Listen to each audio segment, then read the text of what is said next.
Alright guys, welcome back to Formula 1 Drama. The cost cap is back on the menu. Red Bull have supposedly agreed to an accepted breach agreement terms with the FIA in terms of what their punishment will be for breaking the cost cap for 2021. The initial rumour was about a massive fine and a 25% reduction to testing time for the upcoming season. Some are now suggesting they may have managed to reduce the testing deficit in place of potentially a higher fine. What are the teams going to think about this if it's confirmed to be true? We'll see that in due course, but very much intrigued to your thoughts in the comment section below. Hit the like button if you enjoy. Subscribe if you're new as always. I'd greatly appreciate it. Crazy news to talk about as well. We saw this accident at the weekend. Alonso goes into the back of Stroll. Stroll's fault. Alonso gets damaged. Stroll gets a 3-place penalty. And somehow Alonso manages to survive the race and finish out in P7. Then he gets a 30-second penalty after the race because he was driving what they consider to be an unsafe car because the wing mirror fell off. Despite the fact that at the time during the race, the FIA said nothing about it.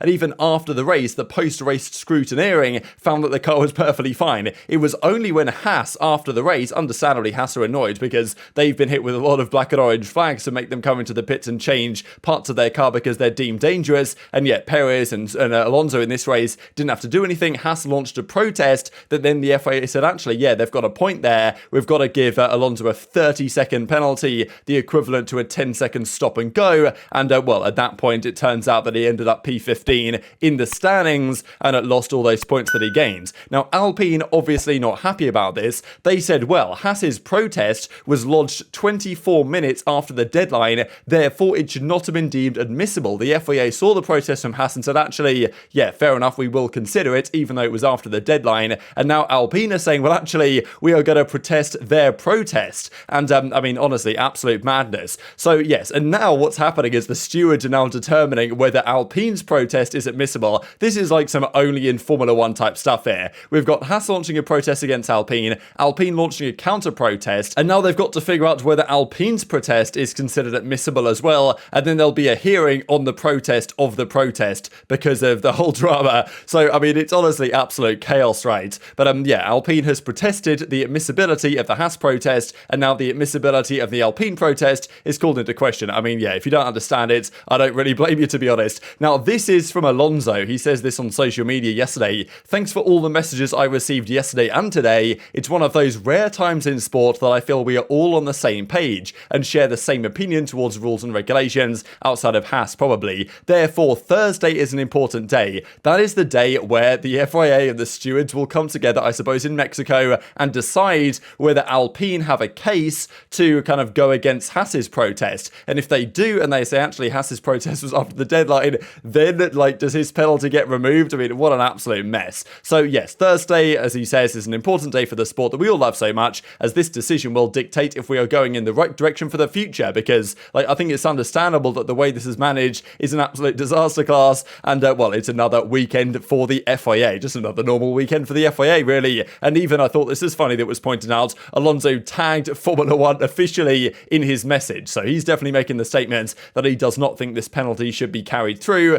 and look, I am inclined to agree. I think he got robbed of this, given the FIA's decision throughout the race. If they'd have decided, you know what, it's not safe what he's up to, we've got to make him retire from the race, then, you know, it's obviously frustrating, but it is what it is. I'd have expected him to retire anyway, to be honest, after the collision with Stroll, but to do it in retrospect is frustrating for everyone involved. I think most people probably agree on this, but yeah, Thursday evening in Mexico, there will be a discussion on whether Alpine's protest is admissible against the admissibility of Haas's protest. Like, yeah, we'll just leave it there. I've said enough of those words in a row, and we're going to have to leave it. This just quickly on Haas, because Gene Haas and really, like, everyone at Haas is doing everything they can to make Mick Schumacher look like the worst driver ever, and try and give it a good explanation for why he's going to leave the team. Doesn't really make me want to support the Haas that much, to be honest, in their efforts, but this is what Gene Haas said after Kota, right? Because Mick Schumacher had to pit twice. Magnussen was the only man to successfully complete a one-stop on 38-lap old medium tyres that he managed to bring into the points. It was P9, eventually became P8 after the Alonso incident. But Gene Haas himself said Magnussen fell back to save his tyres while Mick used them up. Magnussen fed his tyres and completed 37 laps on mediums that no one else managed. So kind of roasting Mick Schumacher to say, yeah, he ate up his tyres, Magnussen didn't, and that's why he got points and Mick Schumacher didn't, which might be fair enough,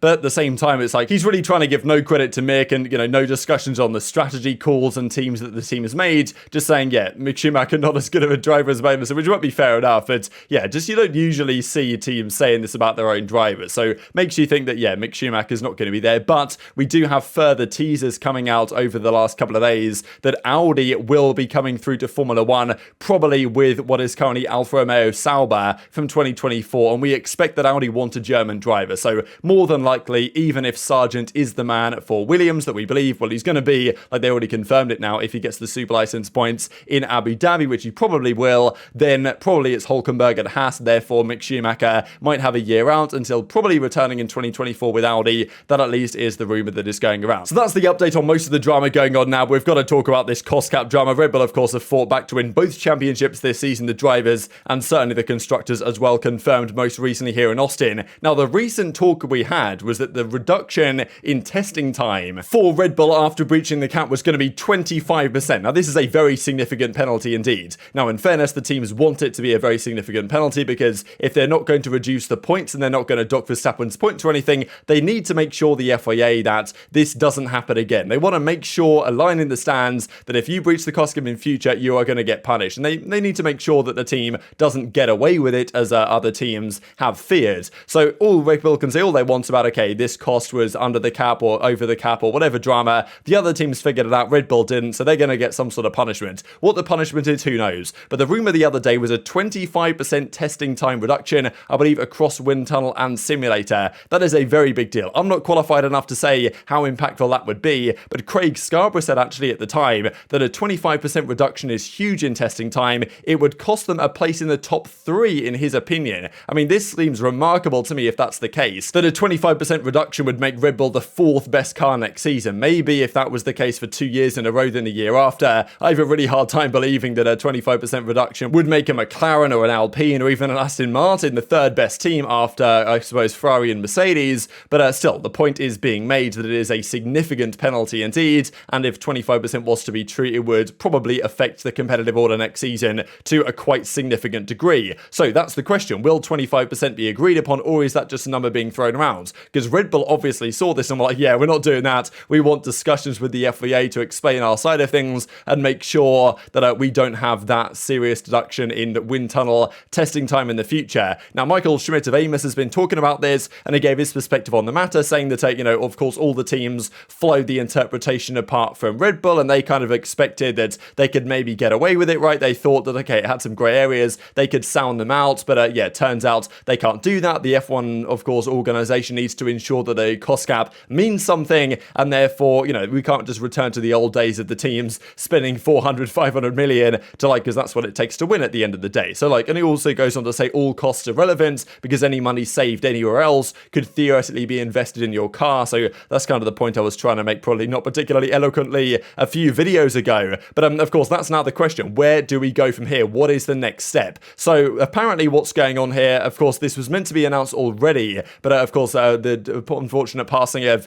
Dietrich Mateschitz meant that they've delayed this until possibly tomorrow, Thursday or Friday, when we'll hear what happens. So it's a bit of a weird sport, Formula One, because the FIA gave Red Bull, not exactly an ultimatum, but they said to Red Bull, hey, you've breached the cap, we want to do this, this is going to be your penalty, what do you think? And they said, no, we're not doing that, let's have a discussion, let's negotiate on what the penalty should be. So it's pretty clear, I think there's going to be 2 aspects of this penalty, one of which is going to be a fine, the other is going to be reduction in testing time. Now, how much of each is the case is really the big question here, because at the end of the day, no one really cares about the fine too much. They can pay 100 mil, they can pay 200 mil as a fine, it doesn't really matter because, they would have spent that money anyway back in the day before the cost cap came into effect. They're not going to care about the fine too much. What really matters for the sport is the reduction in testing time, because that actually is going to affect the competitive order and potentially taking away the advantage that Red Bull gained from overspending, and maybe even taking away a little bit more than that, which I'm sure is what the other teams, certainly Zach Brown of McLaren, was implying. So as he says right here in kind of the translation,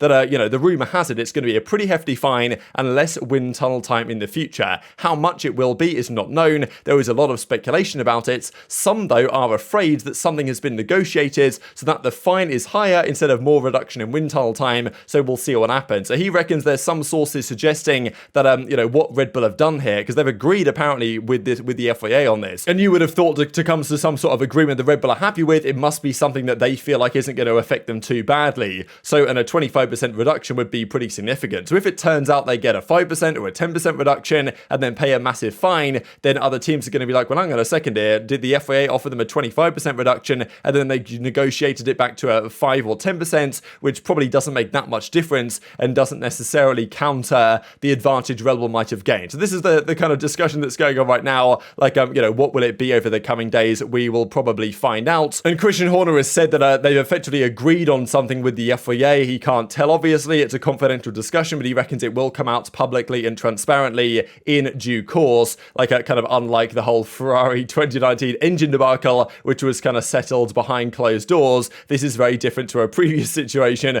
Horner concluded. So yeah, what do you guys expect to happen? The 25% figure to me sounds too high, to be honest. I don't think that'll be what Red Bull and the FIA agreed on in the end. But if it's anything 10-15%, I think the other teams other than Red Bull might be kind of happy with that. But if it turns out that either the wind tunnel reduction in testing time has been scrapped or is much less, and then they're paying a bigger fine instead, then that's when the drama's going to continue. And it's more than likely that the drama is not going to go away on this one. But as Nico Rosberg kind of doubled down on, right, like, look, they've got to be hard on this. And it's becoming very clear now they're not going to take away Verstappen's points from last year. So the alternative is, okay, you get to keep your sporting kind of records, Red Bull and Verstappen, but you lose an awful lot on the other end of things. That's what a lot of the teams are expecting, and the FIA may or may not deliver on. Very much enjoyed your thoughts in the comment section below. Hit the like button if you enjoyed. Subscribe if you're new. Take care, and I'll see you next time.